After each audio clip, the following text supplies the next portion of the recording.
परशुराम जी एक अद्वितीय योद्धा और ज्ञानी, जिन्होंने अन्याय के खिलाफ 21 बार धरती को क्षत्रियों से मुक्त किया। उनका फरसा केवल एक हथियार नहीं, बल्कि धर्म और न्याय की रक्षा का प्रतीक था। अगर मुगलों का आगमन परशुराम जी के समय होता, तो यह संघर्ष केवल युद्ध नहीं होता, बल्कि धर्म और अधर्म के बीच की गहरी लड़ाई होती।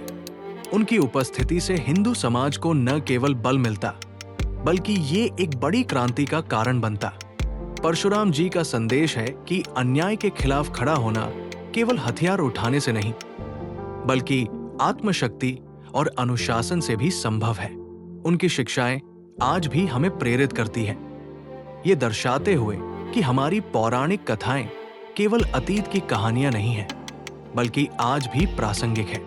यदि परशुराम जी की मुगलों से लड़ाई होती, तो ये कल्पना इतिहास और पौराणिक कथाओं के एक अद्भुत मिश्रण का रूप लेती। परशुराम, जो विष्णु के छठे अवतार माने जाते हैं, अपनी असाधारण शक्ति और परशु फरसा के लिए प्रसिद्ध थे। उनकी क्षमता और साहस को देखते हुए मुगलों के खिलाफ उनका युद्ध अविश्वसनीय रूप से रोचक और रोमांचकारी होता।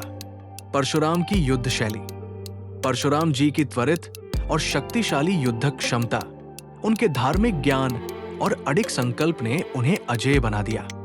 उनके फरसे की धार में मुगलों की शक्तिशाली सेनाएं टिक पाना कठिन होता। धार्मिक तत्व, परशुराम जी का युद्ध धर्म और सत्य की रक्षा के लिए होता। वो केवल भौतिक लड़ाई नहीं, बल्कि आध्यात्मिक युद्ध भी लड़ते, जिसमें अधर्म का नाश और धर्म की स्थापना मुख्य उद्देश्य होता। मुगलों की रणनीति, मुगल अपने बड़े हथियारों, घुड़सवार सेनाओं और रणनीतिक युद्धक शैली के लिए जाने जाते थे। लेकिन परशुराम जी की शक्ति और दिव्यता उनके हर प्रयास को निष्फल कर देती। ये कहानी एक महान महाकाव्य के रूप में तैयार हो सकती थी, जिसमें धर्म, वीरता, रणनीति और इतिहास का सम्मिलन होता। इस तरह की कल्पना भारतीय संस्कृति और पौराणिक तत्वों के प्रति गहरी रुचि पैदा कर सकती है।